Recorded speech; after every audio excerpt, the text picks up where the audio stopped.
Hello, everyone. It's Jerry at the Fledge, and welcome to another episode of Every Damn Day. Today, I'm in the sanctuary, and I'm getting excited because you see the plants are almost gone, and we've got the cart moved around. I'm starting to get ready to get opening, so keep doing it slow, and we'll be announcing some events soon, but keep checking us out on Facebook or TikTok or Instagram or Twitter to see the progress we're making and how we're going to open and what our next events will be.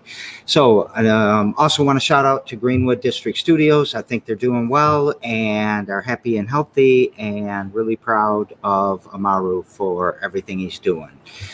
Today on the show, this is a subject I really didn't know much about when I started the show, but I've learned quite a bit from different people that have come on the show. I've got Zach today. How you doing, Zach? Good, Jerry. Great to be here. I didn't say what it is that you do, but I thought we might get into it because I'm going to ask you, what is this like fantastic room behind you? So this is the Esports lab at Perry High School, which is where I work. It's a school district, right, but smack in the dead middle between Lansing and Flint. I've worked here for 8 years, and this has been kind of a long project over probably the last 4. And I'll definitely get more into that with, some of the stuff later on. But, it's fairly unique at this point to see a dedicated space in a school. That's why I figured I'd come and do this interview from here. But it's not going to be unique too much longer. Schools are getting on board, and they're looking, how do we build these, they're cool spaces. The kids love them. They're multi-purpose. And I'll definitely get into it more. Yeah, so we will come back to that because I've got a ton of questions already just from even what school district you're in or what school you're in that you did this. So we'll come back to that though. Let's talk about you though a little bit. Where were you born and raised? Where'd you go to school? And what kind of led you to esports? Well, I will say that I had never even thought of esports as being a thing that I would be in for my whole life. I played video games and all that, but it's such a long shot to become like a professional video gamer, just like anything else in life. But I guess I'll start at the beginning. So I was born in Lansing, Sparrow Hospital. I've got 3 siblings, also who were all born in Lansing. We lived in the city of Lansing, over just off of Waverly, south side of the river. I lived there for 10 years. I went to Wood Creek Elementary School back when it was an elementary school.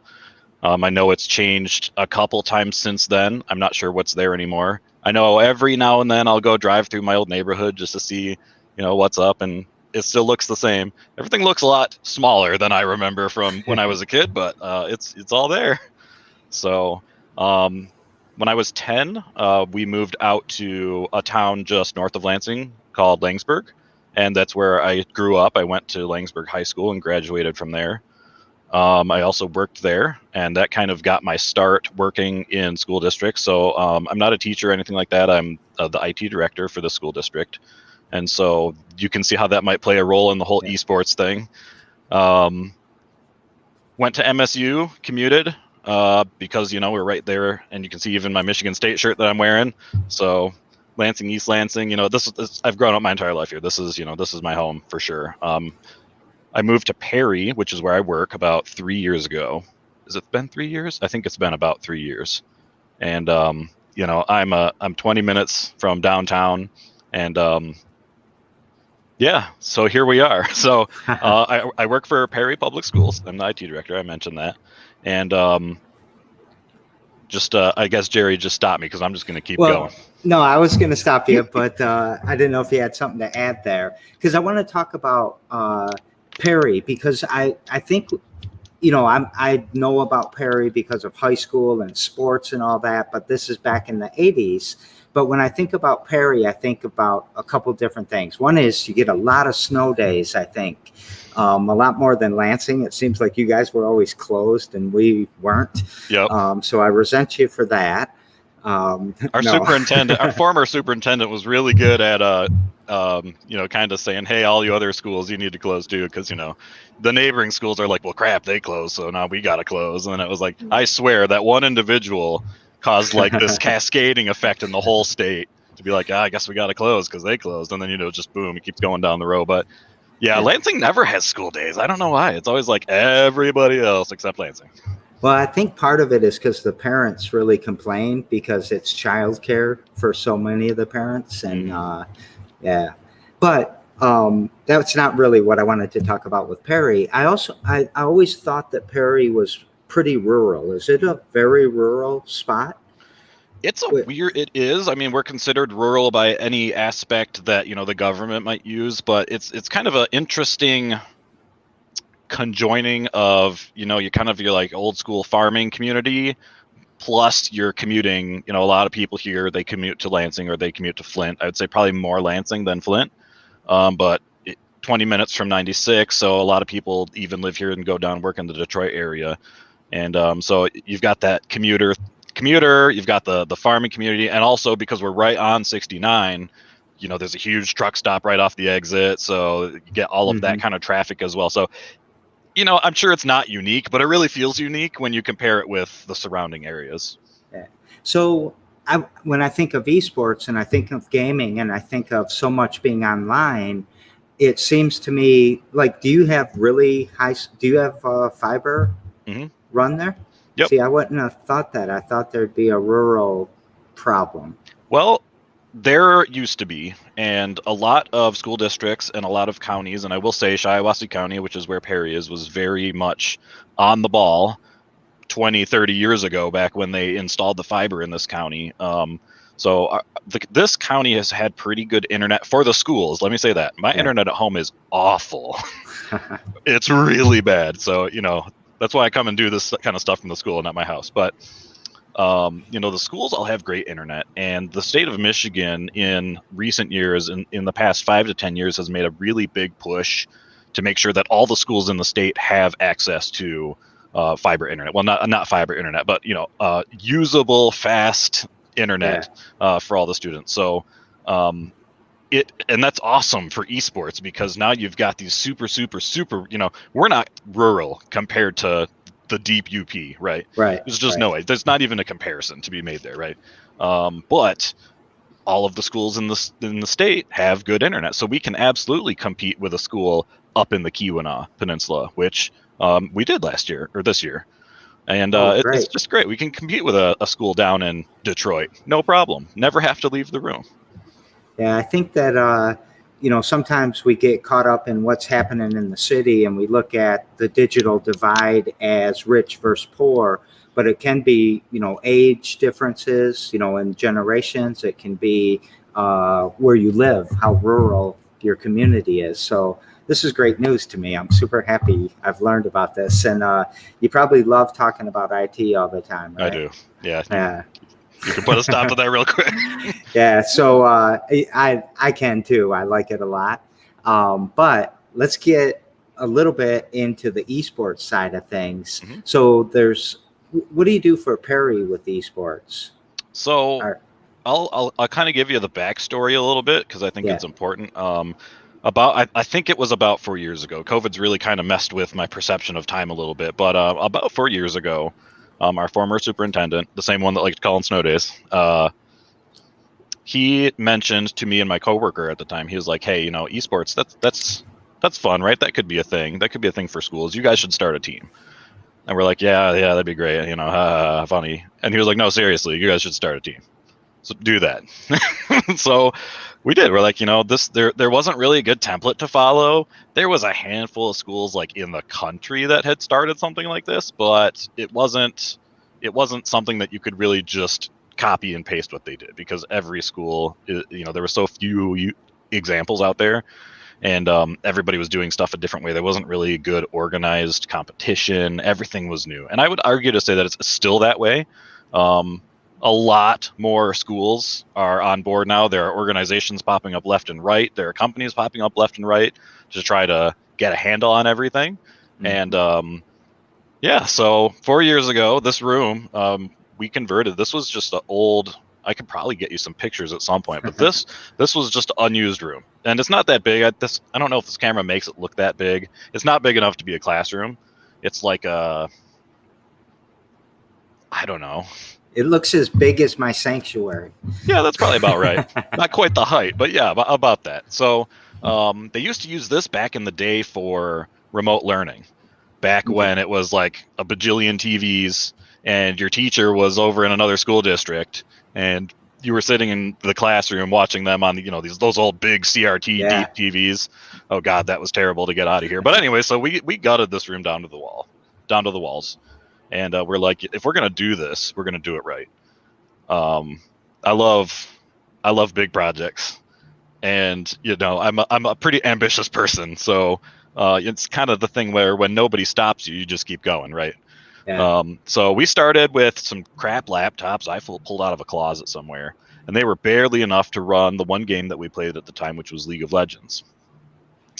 And so after that, it kind of kept growing. That first year, we started to build this room. The first thing we did was throw in some counters so that we could set up the computers in a little bit more of an organized fashion than just kind of throwing all over the place.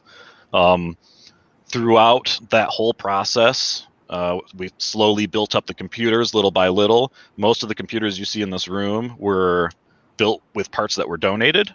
So no single computer in this room is the same. They might look the same because the cases are, but the innards are not. So we, it was a thing. It's like the school's not going to give us money for this, right? This is far too new of a thing, and there's stigmas around video games that are not good, and so it's like they're not going to commit anything to this. So it's like, okay, we got to figure out how to do this ourselves, and so we did, and so we got sponsors, and we just slowly built the program over a few years. At the start of this school year, when all of the sports were canceled, we instantly outgrew this room by like double the amount of students. It was like, crap. We just spent 3 years building this, and it's already too small. Now, fortunately, sports came back, and a lot of those kids went back and played like football and that kind of stuff. But I was sweating pretty bad at the start of the year. So how long has it been there? So this lab has looked like this for about a year to 2 years. But before that, it was definitely the construction zone pretty permanently. We'd pull everything out.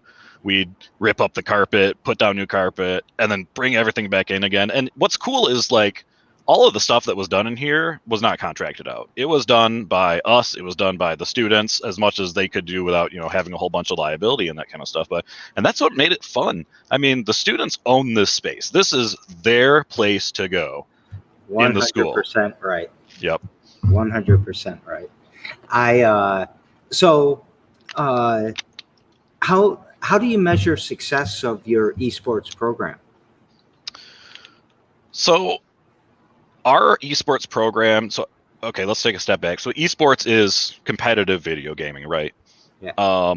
Some schools take that super serious. They're about the competition. They're about that whole side of things. We're about the competition, but we put a little bit more thought and effort into the teamwork, the friendship building, and just building this program as something for the students to do that's fun.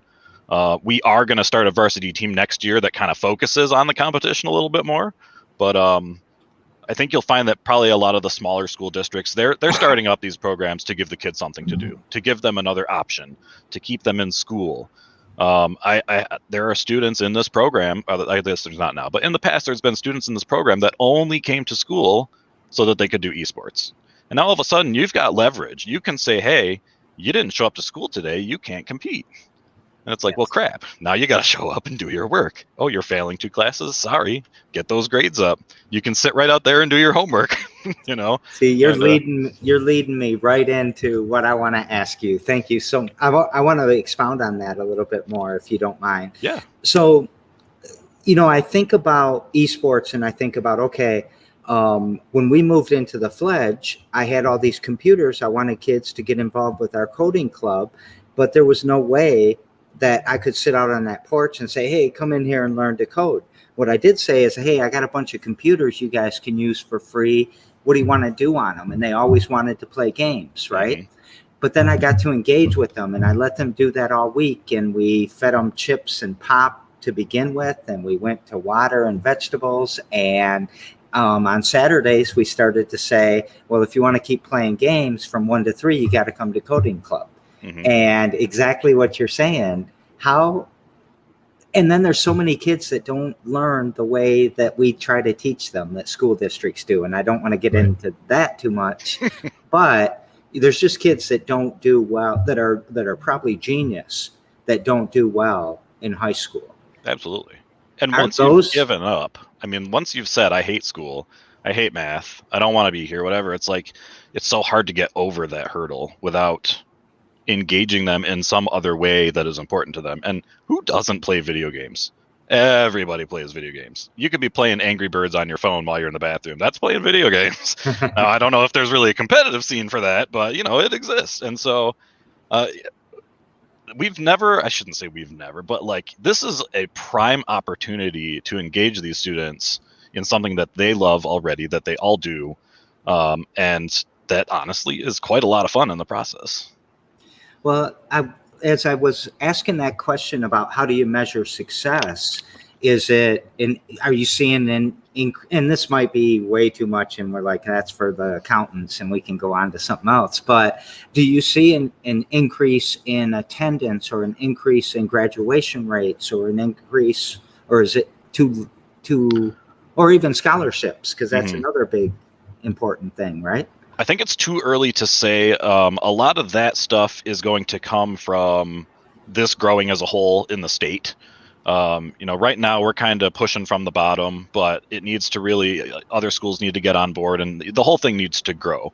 I will say that it has given us leverage, like at an individual level. I've got one student this year who he wants to go into esports. Like, this is what he wants to do for his life. He loves it. He's good at it. In fact, he picked up a game that I've been playing for like 15 years and is better than me in 3 months already. It's like, oh, dang it. I know, right? Stupid reaction times. But, he never really cared about school that much. And it's just like, whatever, it's just school. And it's like, well, hold up. If you want scholarships and you want to go to, the school that you want to go to that has this program, you got to get your grades up. It's like, you're going to throw away your future right now in this moment. You are going to throw away your future if you do not do this. And so I convinced him to do summer school this year to retake a couple classes, something that he had no intention of even considering before. And, it's just, so it's at the individual level, it is stuff like that. I don't know that will ever influence things like graduation rates. I have to imagine it would in your extreme cases where the kids just don't want to show up.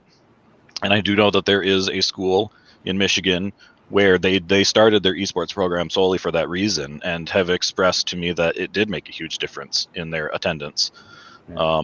Scholarships, the colleges right now, in Michigan and across the country, have a massive shortage of good esports players. This is the one unique time in the esports history, at least in North America, where if you have reasonably decent grades, you don't have to have a 4-point, but you have to show that you made at least a little bit of effort to do your work, and you're reasonably good at playing video games, and you want to go to school, to college, to higher ed for something else, these schools will throw money at you right now because there's just a huge shortage of those kind of people that want to do this competitive esports. But they've all started programs. Like last school year, so fall of 2019, there was like 5 schools in the state. Let me rephrase that. There was 5 colleges / universities in the state of Michigan that had varsity teams and were offering scholarships. The start of this year, 1 year later, we're in the mid-20s already. And all of a sudden, all of them are like, hey, we need students, who you got? It's like, shoot, I wish I would have paid more attention 4 years ago and got on these kids that are graduating now to be a little bit more prepared for it. So I think we're at that, we're at that tipping point where those things are starting to become a reality. You're starting to see kids being signed by colleges for these massive scholarships, and that's motivational, not just for the students, but that's motivational for the parents too, that might be saying, hey, this is stupid, there's nothing out there for scholarships. Or for school boards that are like, we don't want an esports program, that's dumb. And all of a sudden it's like, well, you're denying your kids the opportunity to get into this entire field. And it's not just the video game part. There are so many supporting roles. I mean, think about pro football or even collegiate football. Now think about all of the people that are handling all of the logistics of that. Think about your food vendors. Think about your people running cameras. Think about your broadcasters. Think about all the technical stuff that goes behind that. I mean, like and this is the same thing with esports. It just keeps going deeper and deeper and deeper and deeper. And realistically, any profession that you want. Oh, you want to be an accountant? Sweet. You can tie competitive video gaming to that. Pro teams definitely need accountants.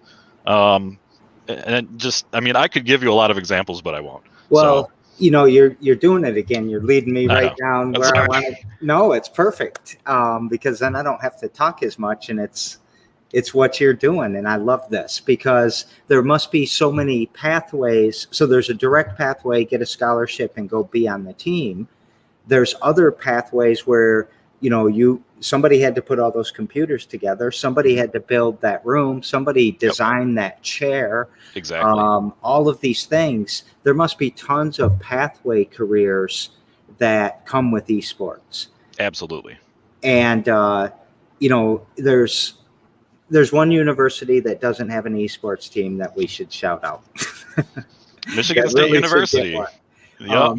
Michigan State University, last one in the state without an esports team. I'm sorry, they have an esports club, which is pretty renowned. I mean, it's a big club. They do not have a varsity esports team that is run by the college. Yeah. So I should be clear on that. That's all right. And they've got such a great gaming program at MSU. I think they're in the top 10 or top 7 now. Yeah. They've got the full setup at their Com Arts building. I mean, they renovated that space a while back, and it looks awesome. I mean, we used some of their designs when we were thinking about doing our own room because it was like, wow, that's cool. Now, some of the stuff in there is crazy expensive, and it's that's completely out of reach. But still, they did it right. It's like they're so close. They're so close. I think with the administrative turnover that they've had there in the past couple of years, it just hasn't really quite come to fruition. Yeah. But I'm really hoping MSU gets on board here sooner than later, because what we're finding at the state level is colleges, I said there's that shortage of students. Colleges are willing to help the high schools so that they make those connections before these kids graduate, right? Yeah. They will send their college students to help coach your teams or help at certain events and stuff like that. And it's like, well, at Perry, there's a void of colleges around here without MSU, right? The next closest school to us that has a team is Mott Community College in Flint and U of M Flint, also in Flint. And it's like, that's awesome, but they're in Flint, Lansing's right in our backyard, or East Lansing is. So come on, MSU. All right. And I'm going to come back to begging somebody else to do it too in a minute. I'll do the begging if you want. But let's switch to the organization that you started, that you run, that I don't know exactly yet, but the Michigan High School Esports Federation, or MySIF. Tell us about that, and then we'll go back to some of those subjects. So that kind of ties in to this team, to the Perry team. I would say 2 years ago, we had really started getting into the competition with other schools. And, the scene was very young at the time. There were a handful of companies out there that were trying to make it happen, but I don't think they expected the influx that they did, and their inability to scale made the experience not so great. And so we, Perry, and a few other school districts that had experienced the same thing were like, what the heck, man? We can just do this. We can do this for our schools. We can do it way better. We work in these buildings. We know these students. We know how schools work. Why do we need somebody out in California to tell us that we're going to play a match against someone in Canada? Which, by the way, I remember that year because we had to verse a team from Ontario, and oh my god, they just dumpstered us. There wasn't even a hope, and it's like, this is just uncool. The kids are like, why are we even playing? There's just no competition here, and so it's like, crap, we got to do something. So we got together. There were 5 schools involved. Perry was one of them. Pinckney High School was one of them. Charlotte High School was one of them over on the west side. Let's see, Northwest High School over in Jackson. And I'm forgetting one. Oh, Grass Lake High School down in Jackson County as well. And, we're all kind of, I wouldn't say mid-Michigan, but, that's reasonably close. It's like an hour and a half bubble that you could draw there. And, at the time, we're like, even if it's just us 5 schools versing each other, that's great. That you could build a bracket out of that. You could do a season out of that. That's cool. What we found out, and that was our plan originally, we were not planning on running a state organization. But what we found out was there was such a substantial need in the state for some kind of leadership that as soon as even there was a peep about it out there, all of a sudden schools from all over the state are like, hey, we want in on this. We want to join this. How, can we join you? And, at first we're like, well, I guess you guys are probably close enough. So sure. Yeah. And then very quickly we realized, you know what? We can run this stuff remotely. Let's just make it a whole statewide thing, right? Our program had been established at that point. We were entering our 3rd year, and it's like, we can help these other schools get their stuff started, because in the end, having a bigger esports scene is going to help our team do better. And, the resources are going to be developed by a lot of people instead of just a handful of a few. So we had our first season in the fall of 2019. Yeah. And there was 11 school districts involved, which was crazy at the time. We were like, holy crap, this went from nothing to 11 school districts overnight. And it was so much fun. We ended up running an in-person playoff, actually, up at Northwood University. And they've got right now they've got probably one of the most prestigious esports teams in the state. They're up in Midland.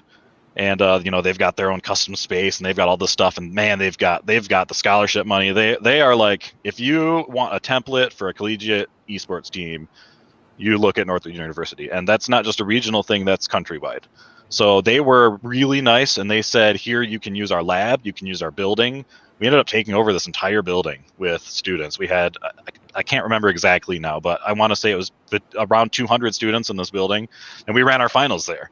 We used their lab. We set up other computers all over the place. It was just a sea of people, which is unfathomable now with COVID. Yeah. And I still hear kids talk about it. They're like, man, I wish we could go back and do that. And it was just a lot of fun. So we're like, that was our first season, right? So we're like, wow, this is going really well. And that kind of motivates you to keep going.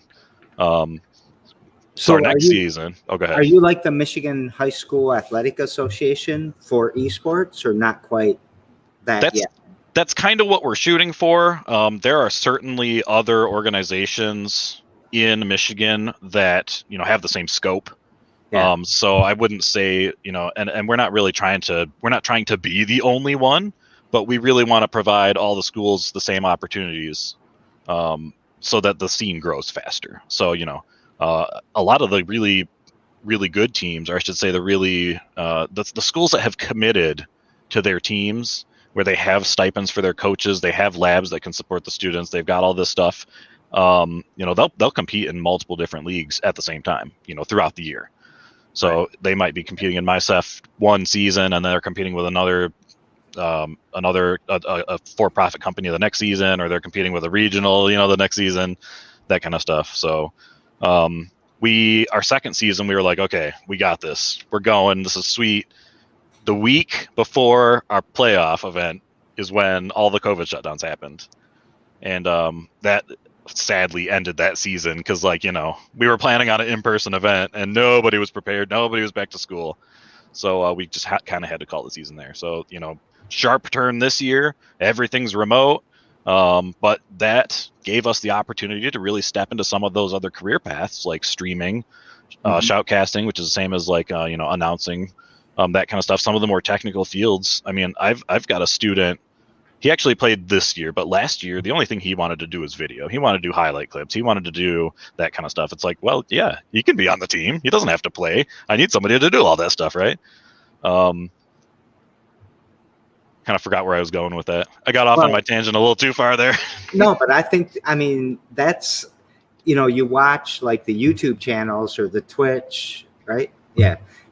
Twitch? Yeah. Twitch. Yep. TikTok, all of that. The huge people are all gaming. I mean, Yeah. I can't get one follower on Twitch. I had to beg my grandson to follow me. It's certainly interesting. A lot of our schools, it's one of those things. You start off basic. You start off with just a small team and a few computers, and you kind of grow and grow. There's not a lot of experience out there right now. Like if you put out a posting for an esports coach, you're not going to find anyone that's ever been an esports coach. You're going to find somebody that's probably passionate about video games or passionate about the prospect of what that can do for their students. One of our schools in the state, the program was run by a parent of a student that was still in middle school, and he saw esports as, he's like, I need this to be a thing in this high school by the time my kid gets up here, because he loves video games and this is what he wants to go into. And he's like, I'm making this opportunity and I'm making it happen. I was like, man, that's awesome. I wish we all had that kind of like drive to do that kind of stuff, because holy crap. But let me I wanted to come back a little bit, and I talked about another school district or another organization. If I approach the Lansing School District today, they're going to say two big objections that I want to kind of present to you and see what your thoughts are. The first one is it's cost prohibitive, right? There's not enough money to do it or whatever.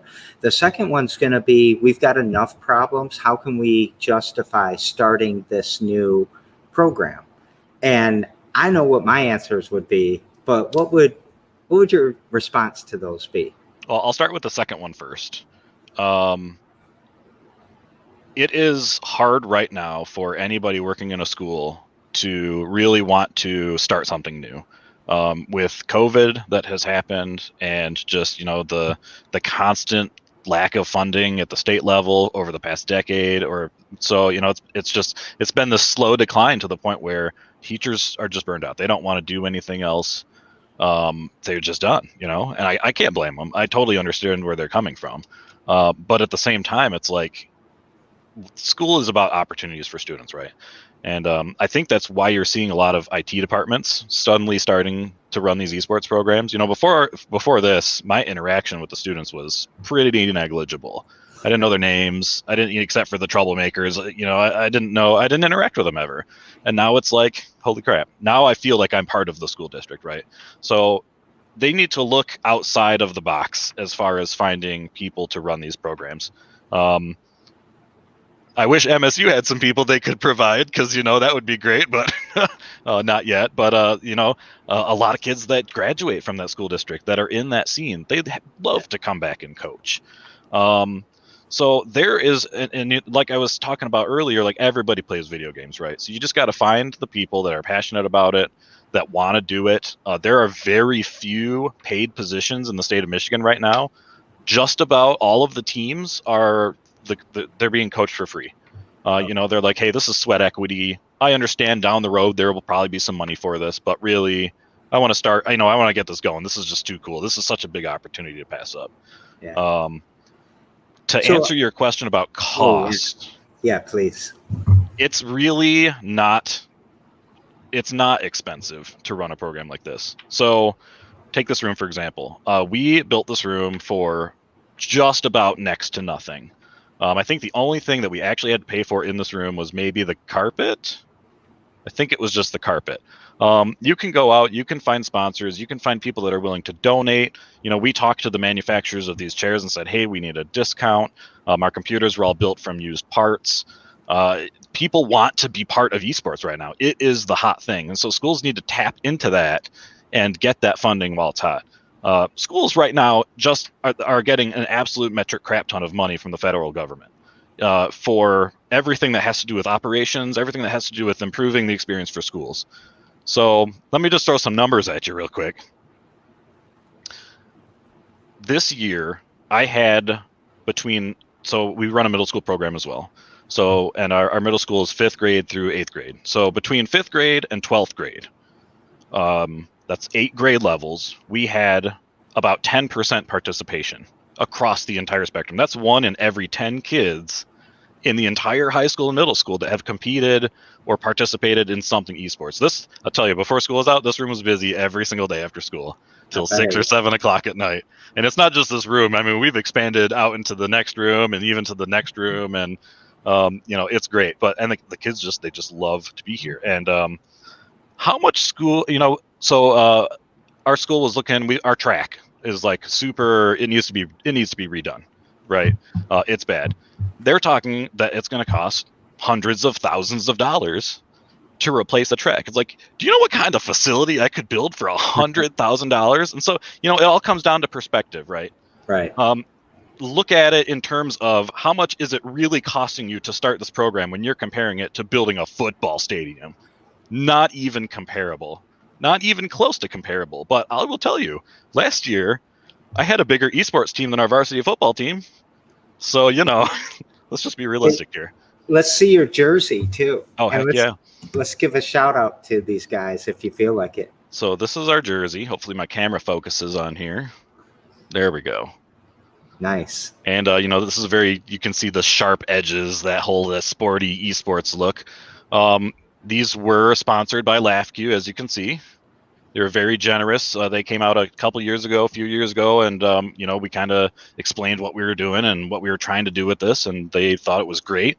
They also sponsored our chairs, as you can see here. Yeah.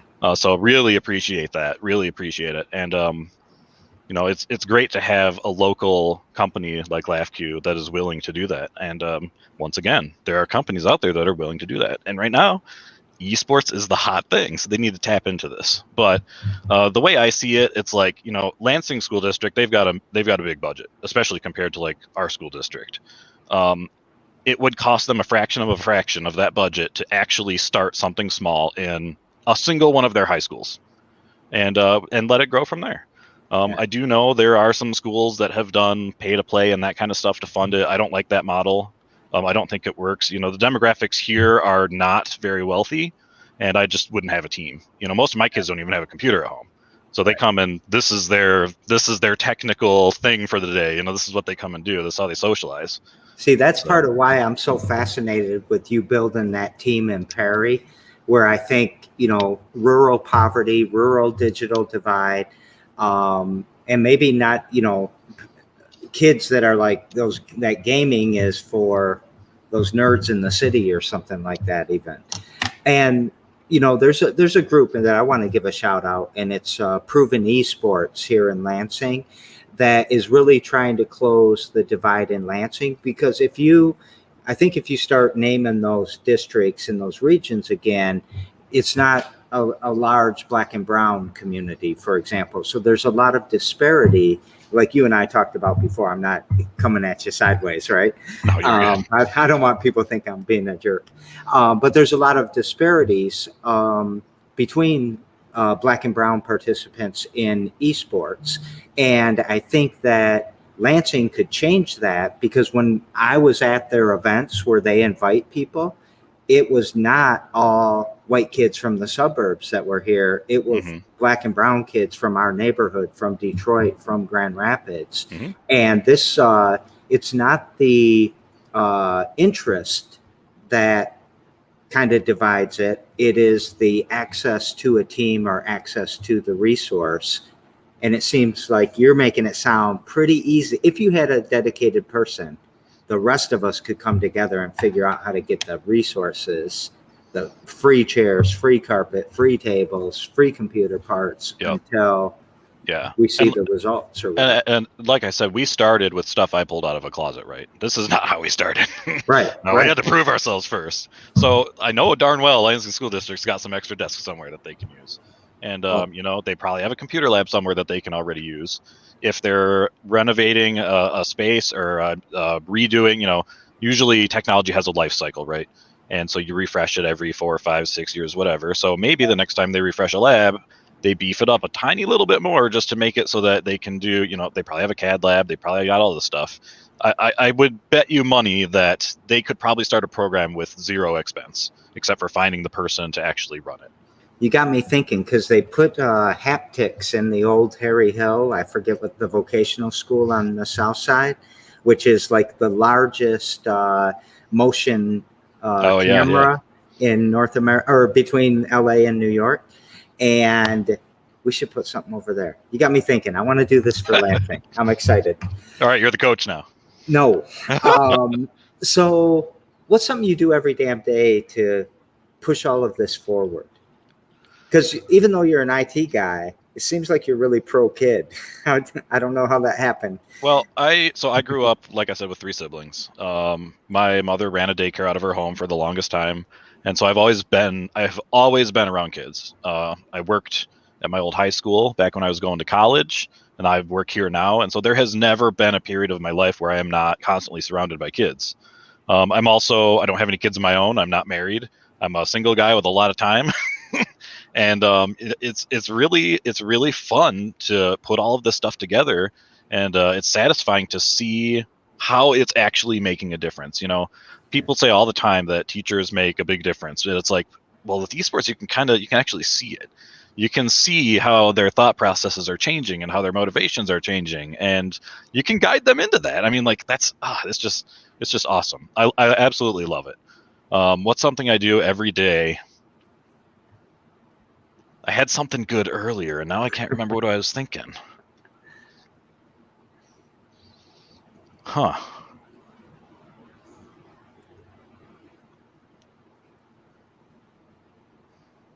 You got me here. I do. Give me a second. It's all right. I got tons of space for you. So I think the hardest thing about esports, maybe not the hardest thing, but this is, you know, I'm an IT guy. I'm not a. That's my role, right? You know. yeah. Starting an organization or a team or any of this stuff is so far beyond and outside of my comfort zone, or at least it was. You know, I hated public speaking 2 years ago. I hated doing any of that kind. You know, I'll go hide in a corner in the shadows, right? That's perfect. I've been dragged so fast out of that. It's just crazy. So And, you're a better IT professional now then. I would say so. Yeah. I mean, I have learned a lot personally. I've made a lot of connections across the state, and I feel like I have definitely 100% grown as part of doing all of this stuff. You know, that's also kind of where the fun for me comes into it. But it can get a little overwhelming at times. I don't get paid for any of the stuff, you know, especially at the state level, and it's like a full-time job. I shouldn't say it's like a full-time job. It is a full-time job separate from my full-time job. So I have to stay on top of it or it will get away from me. So, you know, I'd say every day I have, and this is a good, I don't remember where I heard this. I'm sure I don't even remember, but it had something to do with exercise. I was reading something. It's like, you know what? You just have to exercise every day. It doesn't matter if you just sit down and do one push-up. Okay, you've gotten down, you've done it, you've motivated yourself to go do it. You're probably not going to stop at one push-up, right? You're just going to get down and you're going to do it. So, you know, I think the same thing goes here. It's like, okay, you know, man, I'd really love to go home and watch some TV or, you know, go out and whatever. And it's like, okay, maybe I could spend a half hour here, a half hour there and work on this and work on that. I think that kind of attitude has propelled us ahead of a lot of the other groups. And it lets us innovate to a point where we're breaking the mold. You know, even though there's not really a mold for esports, it's like we're looking at this as what are the possibilities we can do here? Not okay, we're gonna play video games on a computer. It's like, okay, no, we need to make this amazing and fun and flashy. And we've got some really big plans for the future, and now we just have to work every day to get them put together. That I think that's a great answer. Thank you for that. We daisy chain the shows together. Yesterday I had a couple of guys, Rex and Mark, who are partners in something they call the Optimal Being Program. And their question for you is, what's that one thing that you're kind of unaware of, but it drives your your actions almost day to day, almost determines your actions? So one thing that I have really become aware of more recently than previously in my life is I tend to really go big or go home with stuff. And that can be very detrimental for certain things. But I have found that really, in this space, that is exactly what needs to happen for esports. And there's nobody telling me to stop. And so it's like, normally you get a little ambitious with something. People are like, whoa, slow down. We don't have the money for that. We don't have the people for that. We don't have resources, whatever. It's like all of a sudden it's like there's no barriers anymore. So I could give you some examples of some of that go big or go home stuff, but I don't want to do that on air. Well, let me ask you, is that like as soon as somebody says, here's what we need to do, is it right there? That's the reaction that you do? Yeah. I think the gist of their question, you might be mad at me for asking you, is what drives that? Why do you think it is that you want to go big or go home? I really don't know. I just don't know. I look at a lot of things and throughout my life and just what people do, and you can put a minimum effort into something, but the stuff that really makes a difference, and the people that really make a difference, they go that little bit extra step. And when I 2 years ago when we first started MySef, I was not planning on starting a state league. I had no confidence that any of that would ever work out. I didn't have any of this. I thought I didn't have any of the skill set. But it's been developed over time, and I don't know where that drive comes from. I guess like I said, single guy, no kids. I got a lot of time on my hands. Might as well do something with it, right? That's right. So tomorrow on the show, I have Melissa Terry, and she runs a Lotus Beauty Lounge. So it's a beauty salon. What question would you like me to pass to Melissa? So I guess one of the things that I have reflected on recently is, I've really dived deep. I'm not sure what the right one is, into this whole esports world, and it is my life now at this point. This is what I think about day in, day out. This is what I do in my off time, and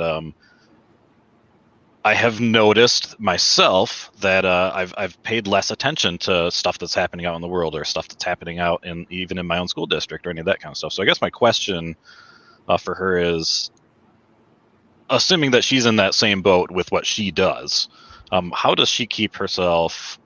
How does she keep perspective on the rest of the world? How does she keep herself grounded in reality? Because, and this is probably the same for any profession or any hobby or any really strong habit or anything like that. It's like, you kind of, there's only so much room in your brain. You got to replace something with something, right? So how do you, and once you've lost perspective, we see it with politicians all the time. It's like, once you've worked in that scene for so long, you just don't understand anymore what it's like to be this person or be that person, or what this experience is. So I guess my question would be like, how does she kind of take a step back and go, okay? Yeah. Well, it's one of the biggest mistakes that almost all entrepreneurs make, is to lose perspective and to become delusional and not having some way to ground, or having somebody there to say, are you really sure? I think you're not delusional, but bias. Mm-hmm. What about you? How do you stay grounded?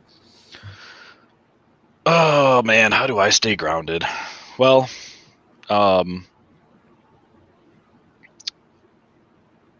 I don't know. That's a good question. Dang myself.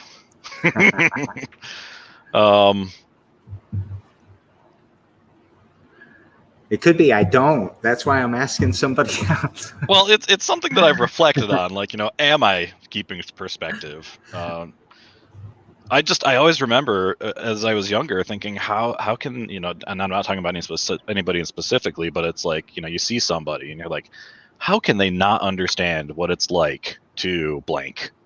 And, people would say that about me for a whole lot of stuff, because I've never lived somebody else's life and had their experiences. But I think it's super important to understand where everybody is coming from and what motivates them, and that I don't know, man. How do I stay grounded in that? I think recognizing that you have to is a big step in doing that. I don't know that I'm very successful at it, but I do try to, I'll have conversations with anybody about esports, help them brainstorm about how they could start something in their school, whether they have no money or all the money in the world. Um, you know, and I've done this all for free since day one. And that's how I completely intend to keep doing it. So, our league is free. We just want to help people. And as I've met people throughout these last couple of years, I have honestly those perspectives have started presenting themselves to me, because now instead of my tiny little bubble over here in Perry, now all of a sudden I'm talking to schools from all over the state. I'm talking to teachers, and I'm talking to tech guys and superintendents and whoever, and organizations that don't even have anything to do with schools. And it's like, wow, I never thought about this unique situation before, or that unique situation before. And I don't know. So I don't know that there's anything that I'm personally doing to keep myself grounded, but I do feel like I'm probably much more aware of things now than I was even a couple years ago. Well, I hear a bunch of like emotional intelligence, like these questions and these things you're reflecting on. And I don't think those go, IT and emotional intelligence always go together, right?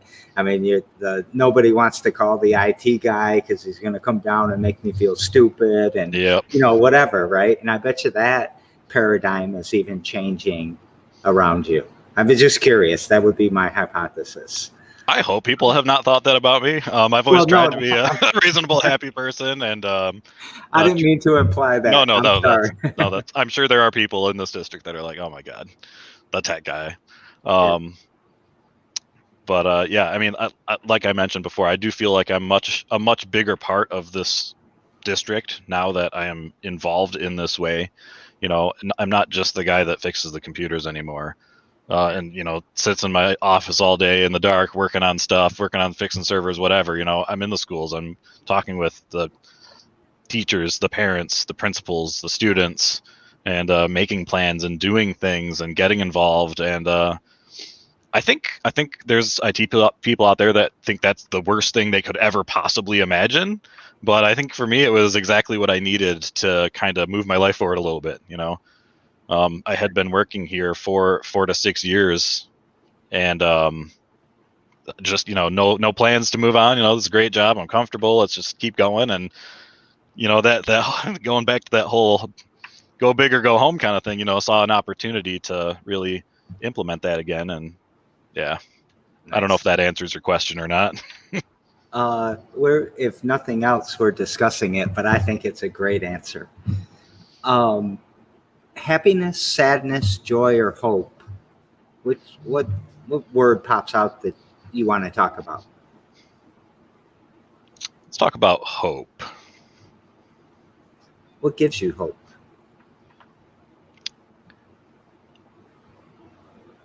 There are days where I see stuff, right now the world is insane.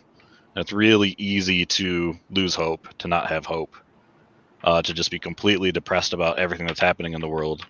And I'm sure people all throughout history have said the exact same thing. But I also constantly am seeing interactions between people that are super positive, and strangers on the street and all of that kind of stuff too. And every time I see just the smallest thing like that, it's like, okay, I don't think most people are bad people. I think most people are good people with good intentions. Maybe with just different information than the rest of us have. And I can't know how they've lived their life or what has influenced them. And so it's really hard to judge. But I just, that small stuff that it really gives me hope. I just had an uncle pass away from COVID back in January. And really the first super close family member of my family to die. And so it was quite tough. It was a very strong emotional time that I have not really ever had to deal with in my life. And so I had a lot of time to reflect on exactly that kind of stuff. And yeah, so I mean, hope is out there. I think you got to give yourself hope, just look at all the good that's happening in the world. Not saying ignore the bad, because I think it's just as important to observe and be aware of that kind of stuff. But I think most people are good people, and we just need to figure out really what binds us all together and work with that. Thank you so much, Zach. Everybody needs to hear more and more and more of that. So thank you so much for saying that. And, you got 2 jobs, you got 3 jobs probably, if the coaching, the organization, and the IT. And your job went probably pretty nuts this year with, with COVID, with all the remote stuff. How do I use Zoom? How do we do this securely? Oh my God, we got Zoom bombed at the school board meeting, whatever, great job. Great job with what you're doing. It looks impressive. It sounds impressive. And I hope other people are watching, because these are preventative measures that can really make an impact on our students' opportunities that they see. And what our students in Lansing here are missing is that opportunity. So They're standing on the porches, learning how to flip the wrong things and how to do the wrong things to have their rite of passage. And programs like this are super important. So wake up, man. Let's do some more preventative things. Support Proven, support the Village, support One Love Global. Get these kids involved and get them involved in doing these awesome things. So absolutely. With that, every damn day is every damn day at 2. Come see us again tomorrow. We'll have Melissa Terry on with Lotus Beauty Lounge. What would you like to take us out with, Zach? I think I'd like to take us out and just say, regardless of what your perspective is on esports or video games or anything really in that scene, I think take a step back from it, recognize the good that can come out of it, and figure out how to make it happen in your community, in your school district. It's not hard. It's not expensive. If I can get dragged out of my comfort zone to do stuff like this, literally anybody can do the same thing. So I'd say let's stop looking at the minutia of negative that is surrounding it, and look at using this as the opportunity that it is for kids and for students. Thank you. See you, everybody.